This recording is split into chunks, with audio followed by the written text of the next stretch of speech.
C. Joseph Vijay எனும் நான்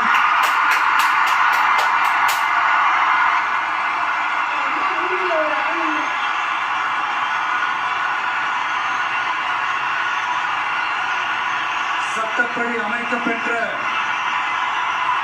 இந்திய அரசியல் அமைப்பின்பால் உண்மையான நம்பிக்கையும் மாறா பற்றும் கொண்டிருப்பேன் என்றும் இந்திய நாட்டின் ஒப்பில்லாத முழு முதல் ஆட்சியையும் ஒருமையையும் நிலை நிறுத்துவேன் என்றும் தமிழ்நாட்டு அரசின் முதலமைச்சராக உண்மையாகவும் உளச்சான்றின்படியும் என் கடமைகளை நிறைவேற்றுவேன் என்றும் அரசியல் அமைப்பிற்கும் சட்டத்திற்கும் இணங்க அச்சமும் ஒருதலை சார்பும் இன்றி விருப்பு வெறுப்பை விலக்கி பலதரப்பட்ட மக்கள் அனைவருக்கும் நேர்மையானதை செய்வேன் என்றும் ஆண்டவன் மீது ஆணையிட்டு உறுதிமொழிகிறேன்.